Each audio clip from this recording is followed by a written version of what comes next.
movie like the old monster movies. It's all about roller coaster rides.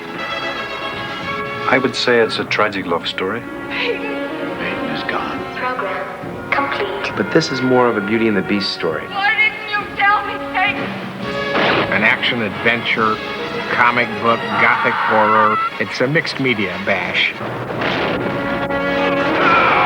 Talented young director Sam Raimi has recreated the classic monster movie hero in Universal Pictures' new action-adventure, Darkman. I like heroes who do something that they didn't believe they were capable of, but perform the task nevertheless because it's the right thing to do, or they believe in that thing enough to risk something. Darkman is the story of an innocent scientist. He is transformed into a menacing angel of justice. Darkman is presented in such a way as to be as dramatic and smashing as possible, similar to the presentation of comic books. Though cast in a comic book mold, the young writer-director has invented an entirely new character that reflects a more modern, more dangerous world. My brother Ivan and myself were comic book readers when we were younger, so I'm sure that had a big influence on the Darkman. Though not yet a household name, Sam Raimi has a fanatically loyal following from his earlier independent films like Evil Dead 2. I need Liam. The biggest difference between Darkman and the previous pictures I've made is the budget. On the Darkman, I have more money to do more things versus the earlier pictures where myself and Robert Tappert and Bruce Campbell, our third partner, would do everything. And now that a professional is doing it, and he's probably doing it better than I could have ever done any of those functions, but he's not doing it exactly the way that I would have done it. So you lose a little bit more control, and you gain professionals at all the jobs you used to do. So it's a weird type of trade-off. Liam Neeson stars as Dr. Peyton Westlake, the man doomed to become the Darkman. What am I, some kind of a circus freak?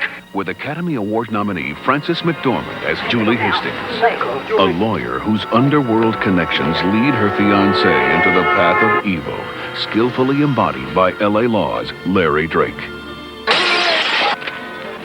Bingo. Gentlemen. Darkman is the story of an innocent scientist who's caught in the middle of a criminal war and destroyed. But he isn't really dead. In fact, he's alive in a burn unit. But he no longer has a face. No ID, no medical history. He's got burns covering over 40% of his body. 10 years ago, pain from the burns would have been intolerable. Now, we use the Rank-of-Eretz technique. Quite simply, we sever the nerves within the spinothalamic tract. Which means if he has any rage bursts or gets upset, you know, these upsets become huge. They took my hands. More than the loss of his body, his career, and his romance, his uncontrollable rage is the fire that consumes Peyton, leaving only the shadowy persona of the Darkman. Reconstruction program. He uses his scientific skills, attempting to reconstruct his own face, and in vain, his former life. And action. God, I love you, darling. Oh, it's good to be back. Liam has a quality that's very important to me. I needed somebody who could create a character on screen who would be warm and funny, and someone who I would feel their loss once they became the Darkman. The pink elephant, please. I'm sorry, buddy. It don't count unless you're behind the line. Darkman is not just the dark side of Peyton Westlake. I think he's the dark side of the whole psyche of humanity. Scrap. I mean, we all have a dark side. Some of us show it more than others don't. But I think if we're alone in our car or in the bathroom or in the shower, you know, we fantasize about, you know, God, I should have told the boss that. I should have told him he's a real. And you do in your mind. Your own persona becomes this devilish fiend. We both decided that it had to be done like Greek tragedy. You had to go for broke. I chose Fran for the role of the Darkman because she's very good. She's the dream actress. She does everything that was in the screenplay and more. Julie, wait. She does start out as a very driven, ambitious woman who gets caught up in a romantic love story. Jules, I'm asking you to marry me. She also is the dame. She's the damsel in distress. Julie! has been really interesting for me as an actor, because I have to make sure that when she does end up in the classic situations of the girl in the movie, of being saved and kidnapped and supporting the man in the movie, that she also brings a certain amount of wit and intelligence to that. If you're not going to kill me, I have things to do. Action! Larry Drake was cast because he has a very imposing physical presence. He's like the modern-day Edward G. Robinson. He just has a very interesting face. It's a nice contrast to what I usually do on LA Law, because Benny is like the world's nicest guy, and Robert G. Durant is like the world's worst guy. And down. He dresses well, he speaks well, and he does awful things.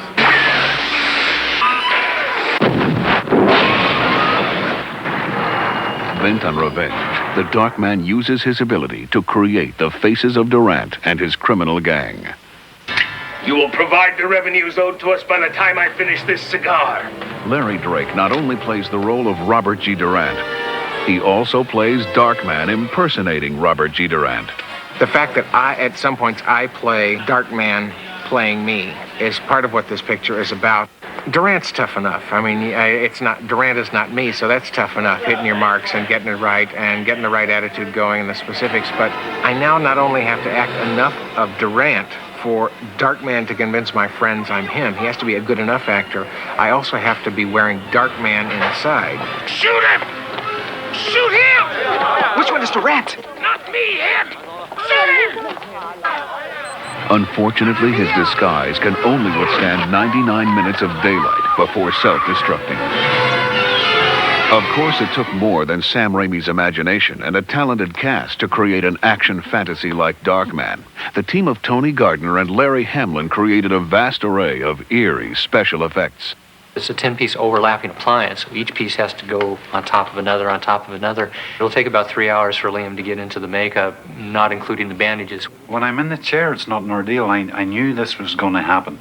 The thing that I had to do as the actor was, once I have this 5 hours of prosthetic makeup on, not to think of it as 5 hours of prosthetic makeup, that this is now my skin. The role also required Liam to perform punishing action stunts. I enjoy the physicality of the film and the action very, very much. And there's 4 or 5 guys beat me up, put me on acid, and blow me up, and kick me and throw me into plate glass windows. And all that kind of stuff. In addition to uncomfortable makeup and arduous working conditions, there was also danger. I'm going down there to take care of that son. When we did that particular piece of the shot, Sam insisted to me that I'd be taken up only 15 feet. Larry and I are acting our hearts out, and as I swing back to punch Larry, my peripheral vision catches all the trucks and all the people, like that size, way down on the ground, you know. I'm thinking, 15 feet, you know, and I suddenly just clung onto the side of that helicopter. I was like 150 feet off the ground. I try and make the scenes as exciting as possible. We wanted to create a character that was superhuman in a sense, but also was anchored by human emotion. The nice thing about playing this Darkman is that he encapsulates so many of those cinematic heroes that we all grew up with. Certainly Boris Karloff from those early Frankenstein films, Phantom of the Opera, definitely Jekyll and Hyde. This is a big sweep of a film. There's lots of action. We all have a dark side.